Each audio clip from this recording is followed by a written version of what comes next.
ఇచ్చి సీఎం రేవంత్ ప్రజలను మోసం చేశారని కేటీఆర్ విమర్శించారు. రేవంత్ ఎలా ఎదిగారో అందరికీ తెలుసన్నారు. తిట్ల పురాణం తప్ప రేవంత్ చేసిందేమీ లేదన్నారు. తిట్ల భాష తమకు కూడా వచ్చని కానీ తాము తిట్టబోమని అన్నారు కేటీఆర్.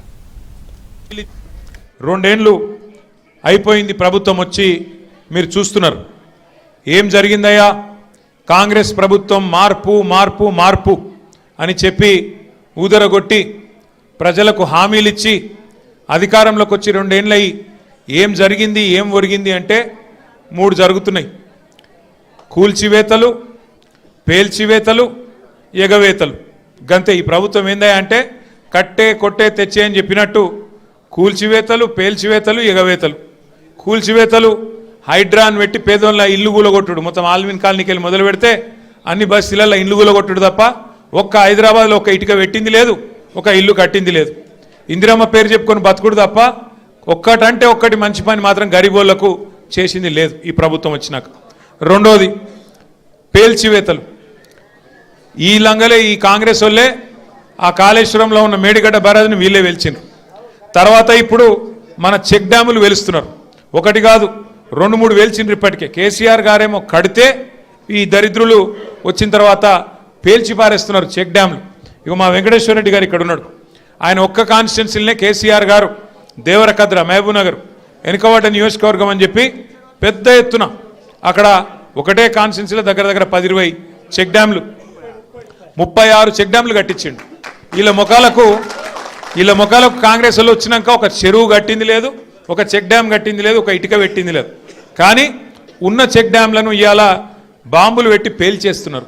ఎందుకంటే కాంగ్రెస్ వాళ్ళకు ఇసుక తోడుకొని కష్టమవుతుందంట. ఇసుక తోడుకొని దొంగతనంగా అమ్ముకునేందుకు కష్టమవుతుందంట. నీళ్ళు ఆగితే ఇసుక తీయరాదు కదా, అందుకే నీళ్ళు ఆగకుండా చేసి చెక్ డ్యాములు పేల్చేసి ఇసుక తవ్వుకొని దొంగతనంగా అమ్ముకొని మరి ఢిల్లీకి కప్పం కట్టాలి కదా, ఆ పని చేస్తున్నారు. అందుకే మేము అంటున్నాం ఎగవేతలు, కూల్చివేతలు, పేల్చివేతలు తప్ప ఈ 2 ఏళ్లలో సాధించిందేం లేదు. ఇక ఎగవేతల గురించి అయితే నేను చెప్పాల్సిన అవసరం లేదు. ఆయన పేరు మార్చుకోవాలా, యనుమల రేవంత్ రెడ్డి కాదు, ఎగవేతల రేవంత్ రెడ్డి. ఎందుకంటే మీరు చూడండి ఏమేమి మాటలు చెప్పిండు, పెద్ద పెద్ద డైలాగులు కొట్టిండు. కేసీఆర్ గారు 1,00,000 రూపాయలు ఇస్తున్నాడు లగ్గం చేసుకుంటే, కళ్యాణ లక్ష్మి షాదీ ముబారక్ అని నేను తులం బంగారం ఇస్తా అన్నాడు. సోనియా గాంధీ మీద ఒట్టన్నాడు. అట్లే ఆడపిల్లలకు నెలకు 2,500 ఇస్తా అన్నాడు. ప్రియాంక గాంధీ మీద ఒట్టన్నాడు. మరి అయినాయా వాళ్ళకని వచ్చినాయా? 2,500 తులం బంగారం వచ్చిందా? ముసలోళ్ళని ముంచిండు. 2,000 పెన్షన్ను 4,000 చేస్తా అని మాట్లాడిండు. వచ్చినాయా? ఇవేవి కాలేదంట. కానీ ఇప్పుడు 1 కోటి మంది ఆడోళ్ళని కోటీశ్వర్లు ఎత్తారట ఈ మొగోడు. ఏది ఒక్కరినిద్దరిని కాదు, తెలంగాణలో ఉన్న 2 కోట్ల మంది ఆడపిల్లలు ఉంటే అందులో 1 కోటి మందిని కోటీశ్వర్లు చేసేదాకా ఇడిచిపెట్టాడట. ఎట్లుంది ఇదంటే అదేమంటారు చూడు, కూట్లే రాయి తీయలేనాడు ఎట్లా రాయి దిగిస్తాను బయలుదేరినట. నెలకు 2,500 ఇయనికి ముఖం లేదు. కానీ నేను మొత్తం 1 కోటి మంది ఆడపిల్లల్ని కోటీశ్వర్లను చేస్తా అంటుండు. 1 కోటి మందిని కోటీశ్వర్లు చేయాలంటే నాకు కొద్దిగా లెక్కలు చక్కగా రావు. 1 కోటి మందిని కోటీశ్వర్లు చేయాలంటే ఎన్ని కోట్లు కావాలి తల్లి? 1 కోటి కావాలి. మరి మన బడ్జెట్ ఎంత?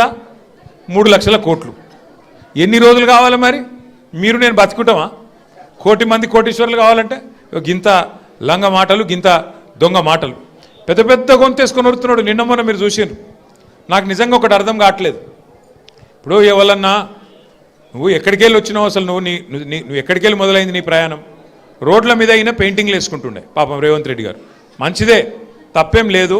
చిన్న స్థాయికి వెళ్ళి పెద్ద స్థాయికి ఎవరైనా రావాల జీవితంలో, తప్పు లేదు. కానీ మంచి పనులు చేసి రావాలి. లంగ పనులు చేసి, దొంగ పనులు చేసి, బ్యాగులు మోసి, సంచులు మోసి, దొరికిపోయి జైలుకు పోయి మళ్ళీ అదేదో పెద్ద గొప్ప విషయం అన్నట్టు మళ్ళీ దానికి పోజులు కొట్టుకుంటా. సరే నీ కిస్మత్ బాగుంది, పేమెంట్ కోటాల ఢిల్లీలో పైసలు ఇచ్చినావు, ముఖ్యమంత్రి పదవి తెచ్చుకున్నావు, అందరికి ఎరికేది. ఇప్పుడు కూడా నెలకు ఢిల్లీ పైసలు పంపుకుంటా పదవి కాపాడుకుంటున్నావు. సంతోషం, నువ్వు కాపాడుకో. కానీ ఆ పదవిలోకి వచ్చినోనికి సంతోషం ఉండాలి. కానీ ఏడిపోయిందిరా నాయన. రోజు మీరు చూడు, టీవీ పెడితే చాలు తిట్ల పురాణం తప్ప ఏముండదు. మీరు గట్టిగా అడిగినారు అనుకో, ఏమాయిరా భయ్ 2,500 ఏడు ఉన్నాయని చెప్పి మీరు అడిగినాక ఆడపిల్లలు పోయి మీ గుడ్లు వీకి గోటీలు ఆడుతా అంటాడు. వీడెక్కడ ముఖ్యమంత్రి? ముసలోళ్ళు పోయి ఏమాయిరా భయ్ మరి 2,000 పెన్షన్ 4,000 ఎత్తానో 100 రోజులు లాంటివి నరికితివి ఏడవన్నావు తమ్మి అంటే నీ పేగులు తీసి మెడలు వేసుకుంటా అంటాడు. అట్లాగే మన విద్యార్థులు పోయి ఏమయ్యా మరి 2 లక్షల ఉద్యోగాలన్నావు ఏం సంగతి అంటే నీ లాగుల తొండలు ఇడిచిపెడతా. వీడేం ముఖ్యమంత్రి, వీందేం భాష, నాకు అర్థమే కాదు. అరే 2 ఏళ్ళకి వెళ్ళి ఏం చేసినవారు అయ్యను అంటే లాగుల తొండలు ఇడుస్తా, మెడల బేగులేసుకుంటా, గుడ్లు వీకి గోటీలాడతా, నీ అమ్మ నీ అయ్య గీదా భాష. మాకు రాదా భాష? మాట్లాడమంటావా? హైదరాబాద్లో పెరిగినోని నేను. మాట్లాడమంటే ఉర్దూలా, హిందీలా, తెలుగులా, ఇంగ్లీష్లా పొల్లు పొల్లు తిట్టే తెలివి నాకు కూడా ఉంది. మాకు కూడా వస్తుంది భాష. హైదరాబాద్ గల్లీలలో పెరిగిన నేను. నువ్వేడో ఊరికెళ్ళి వచ్చినావు, సరే రా పర్వాలేదు, నీ అదృష్టం బాగుంది, ముఖ్యమంత్రి అయినావు, చేయి. రోజు ఏడుచుడు ఎందుకు? మేము ప్రతిపక్షంలో ఉన్నాం, నువ్వు అధికారంలో ఉన్నావు. ఇక అంటారు చూడదు సామెత, కనకపు సింహాసనం మీద శునకం కూర్చోబెట్టినట్టు నిన్ను ఆడ కూర్చోబెట్టిన పాపానికి రోజు అరసుడే. రోజు అరిసి అరిసి అరిసి. నిన్న మొన్న కొడంగల్లో చూసిన. కొడంగల్లో ఆయన సర్పంచులు గెలిపించుకున్నాడంట. గెలిపించుకుంటే సంతోషంగా బువ్వ పెట్టాలి, 4 మంచి మాటలు చెప్పాలి, ఇక రాష్ట్రంలో ఉన్న పల్లెలకు ఫలానా చేస్తా, నేను ముఖ్యమంత్రి అని చెప్పాలి. రోజు అరసుడు. నాకైతే డౌట్ వస్తున్నది, ఎంత ఒరులుతున్నాడు, ఎంత అరుస్తున్నాడు అంటే ఆ గీతమ్మ ఉన్నది ఆయన భార్య, ఆయనకు చెప్తున్నా, ఆమెకు చెప్తున్నా, నేను తల్లి గీతమ్మ జల్దీ కట్టేయి, లేకపోతే ఆయన ఎవరైనా కరిసినా కరుస్తాడు వీడు. ఎందుకంటే ఇప్పుడు రోజు అరిసి అరిసి అరిసి పిచ్చిలేసిపోయేటట్టున్నది, కరిసేటట్టు తయారైంది రోజు రోజుకు. నేనేమంటున్నా అంటే ఏనుగు పోతుంటే మస్తు జంతువులు మొరుగుతుంటాయి, నక్కలు కుక్కలు. మనం పెద్ద పట్టించుకునే అవసరం లేదు. మనం ఒకటే, కేసీఆర్ లాంటి ఏనుగు ఆయన ఎంత స్థాయి మనుషులు నేను మీకు చెప్పాల్సిన అవసరం లేదు. ఇలా ఆయన తిడతా ఉన్నాడు తెల్లారు లేస్తే. ఒకరోజు ఆయన చచ్చిపోవాలని కోరుకుంటాడు, ఇంకో రోజు ఆయన కాలు ఇరిగింది అంటాడు, ఇంకో రోజు ఇంకేదో అంటాడు. అరే అయ్యా నువ్వు ముఖ్యమంత్రివి, చెయ్యి, నువ్వు శపథాలు చేస్తున్నావు కదా, కేసీఆర్ను మళ్ళీ లేకుండా చేస్తా, మళ్ళీ రాకుండా చేస్తా అంటున్నావు కదా. నిజంగా నీకు నిజంగానే నీకు సత్తా ఉంటే, నిజంగా నీకు